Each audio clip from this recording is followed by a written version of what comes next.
안녕하세요 여러분, 조던 누나입니다.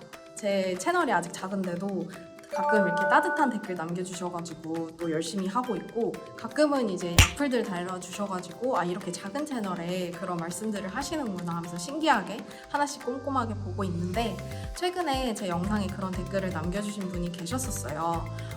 펫샵에서 입양하면 안 되는 이유에 대해서 얘기를 하는 영상인데, 저는 품종견을 반려하면서 펫샵에서 입양하지 말라고 얘기를 하는 건 좀 모순적인 것 같다, 역겹다, 뭐 이런 말씀을 하셔가지고 충분히 그럴 수 있겠다는 생각을 했습니다. 제가 유기견을 입양을 해서 잘 키우고 있으면서 그런 얘기를 하면 조금 더 설명이 덜 필요한데, 제가 품종견을 반려하고 있고 제 빨간 줄이라고 이제 모두에게 설명을 일부러 하고 다니진 않다 보니까 그런 생각을 하실 수는 있을 것 같고요. 그렇지만 저는 둘째 동생을 입양을 할 계획이 있고, 둘째 동생을 만약에 데려오게 되면은 저는 다시는 생명을 돈 주고 살 의사가 전혀 없기 때문에 보호소에서 꼭 데려와야지 하면서 여러 가지 준비를 하고 있는 상황이고, 그렇기 때문에 이 영상을 오늘은 열심히 잘 찍어도 된다고 생각을 합니다. 그래서 간단하게 좀 해명 아닌 해명을 하고, 오늘 주제인 유기견을 입양했을 때의 장점들 그리고 주의점들에 대해서 말씀을 드려볼게요. 일단 장점은 윤리적인 입양이라고 생각을 해요. 우리가 강아지 입양을 하고 싶어 라고 하면 보통 이제 펫샵에 가서 사오는 거를 아직은 문제라고 인지하지 못하는 분들이 굉장히 많이 계시지만, 돈을 주고 생명을 사는 거에 있어서는 이제 안 좋은 그런 시장을 형성하고 소비하는 데에 기여한다고 말씀을 드릴 수 있을 것 같고, 이 말이 뭐지? 좀 어렵다 하시는 분들은 뭐 강아지 공장, 펫샵 소비, 뭐 제 채널에 펫샵에서 구매하시면 안 돼요 라는 영상만 보셔도 굳이 사람으로서는 안 해도 될 일이다라는 거를 금방 아실 수 있을 거예요. 그래서 돈 주고 사지 않고 기존에 이미 너무 많은 보호소들의 가정이 필요한 아이들 중에서 한 마리를 데려온다는 건 저는 그 의미 자체만으로도 되게 좋은 일이라고 생각을 합니다. 유기견 자체를 한 마리를 데려오는 것은 이제 개체수를 줄이는 데에 기여하는 거라고도 볼 수 있겠죠. 때문에 조금 더 나아가서 얘기를 하면 생명을 구하는 일이라고도 생각을 해요. 왜냐? 우리나라의 보호소에 입소한 개들은 입양 공고일이 공식적으로 지나게 되면은 안락사 대상이 되고요. 안락사는 흔히들 아시다시피 죽는 거예요. 그래서 다들 언제 어디서 어떻게 그 보호소에 왔는지는 모르겠지만 공고일이 지나면 또 새로운 개들이, 유기견들이 들어와야 되기 때문에 입양이 되지 않으면 안락사가 되기 마련입니다. 안락사가 될 뻔한 개를 우리 집에 와서 따뜻한 가족으로 맞아들인다는 거는 저는 되게 의미 있는 일이라고 생각을 해요. 그리고 좋은 일에 기여하는 거라고도 생각을 하고요. 비용 절감이 된다라고 말씀하시는 분들도 가끔 계세요. 왜냐면 샵에서 또는 브리더에게서 돈을 주고 개를 데려오려면 뭐 적게는 몇십만 원, 많게는 몇백만 원까지 드는데, 보호소에서 개를 데려오는 건 공짜니까 그게 큰 돈이 안 든다라고 생각을 하시지만, 저는 이 부분에 대해서 100% 동의하진 않습니다. 입양비가 많이 안 드는 건 맞으나 개를 데려왔을 때 책임을 지는 데는 굉장히 많은 비용이 들어요. 유기견을 입양했다 그래서 병원비가 많이 안 든다? 절대 아니고요. 펫샵에서 데려왔다? 이거는 뭐 더더욱 아니 되고요.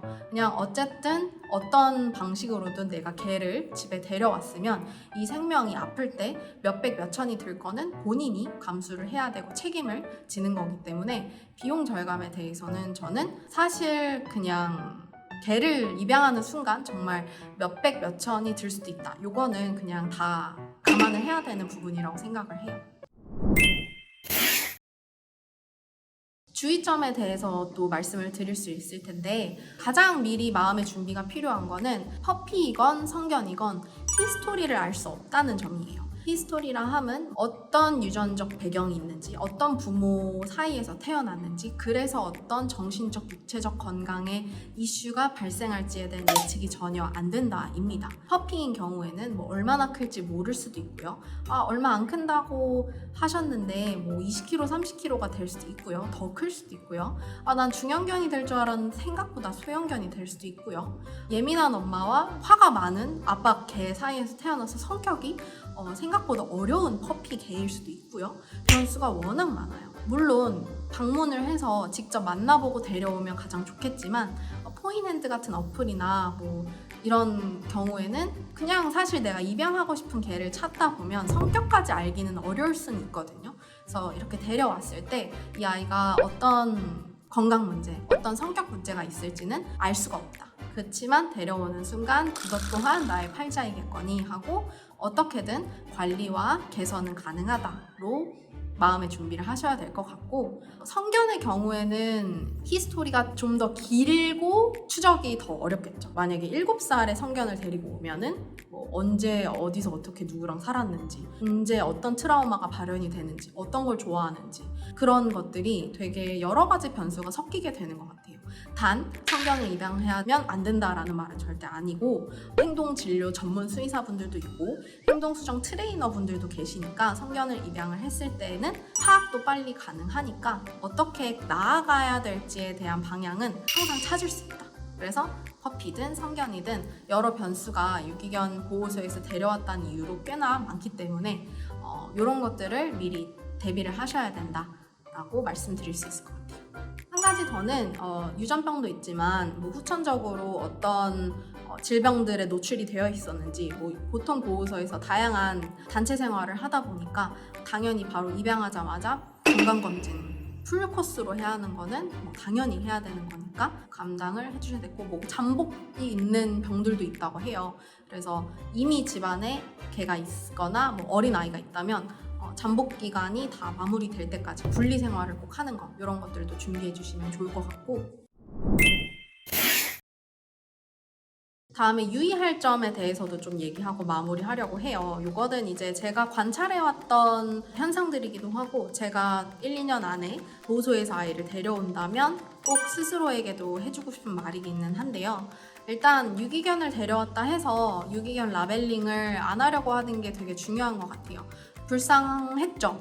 근데 이제는 제 가족이잖아요. 그러니까 아픈 과거가 있었을 수 있겠지만 이제는 내 가족이기 때문에 유기견으로서 보는 게 아니라 내가 돌봐야 될, 책임져야 될 가족으로서 열심히 케어하는 게 더 좋은 마인드셋인 것 같고, 사회적으로 사람들이 유기견을 보는 시선이 가끔은 되게 불편하고 안 좋을 때도 많아요. 뭐 품종견을 선호하는 사회도 있고 믹스견에 대한 편견도 있고 등등 되게 다양하지만, 그거에 대해서는 감정적으로 반응하지 않는 게 되게 지금도 어렵지만 항상 연습을 해야 되는 부분인 것 같습니다. 차별도 되게 많고 뭐 무시하는 때도 되게 많고 뭐 되게 여러 불편한 현상들이 있지만, 똑같이 하면 똑같은 사람 된다라는 말이 있는 것처럼 그런 때에는 지혜롭게 현명하게 일단 욱하지 말고, 어떻게 하면 그럼 나는 한 마리의 반려견의 보호자로서, 그리고 믹스견 또는 유기견의 보호자로서 어떻게 해야 보다 공존하는 반려 문화를, 생활을 만들어갈 수 있을지, 그런 조금 더 성숙하고 어려운 고민을 하는 게 맞지 않나, 그런 생각은 들지만 어려운 건 맞고요. 내가 유기견을 입양했기 때문에 타인에게도 유기견 입양을 강요해서는 안 된다. 이거는 어떤 생활의 양식이든 항상 제가 실천을 하려고 하고 있는 거예요. 강요를 해서 누가 말을 들으면 강요를 열심히 하겠죠. 근데 그게 아니잖아요. 그래서 내가 이렇게 유기견 입양을 했는데 즐겁고 너무 잘 살고 이런 것들을 그냥 몸소 보여주고 실천하고 이렇게 살다 보면 자연스레 저한테 물어보는 사람들이 있고 제가 설명할 기회가 생길 거고, 그러면 그 사람들도 생각이 바뀔 거고.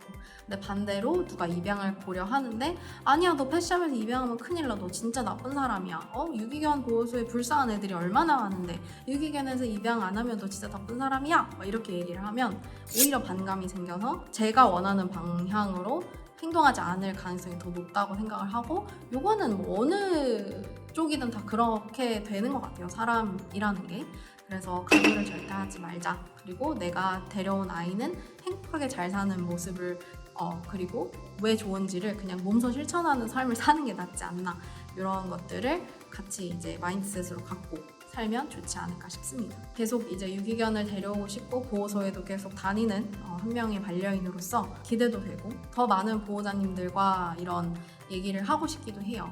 근데 앞으로 개선될 문화도 많고 하지만 조금씩은 매년 이제 많은 펫샵들이 폐업을 하기도 하고 이제 유기견 입양에 대한 문화적인 것들도 많이 퍼지고 있어가지고 좀 더 내년에는, 내후년에는 더 좋은 문화가 자리 잡길 바라면서 궁금한 점들 꼭 댓글로 알려주시고 이번 영상도 유익하셨길 바랍니다. 안녕.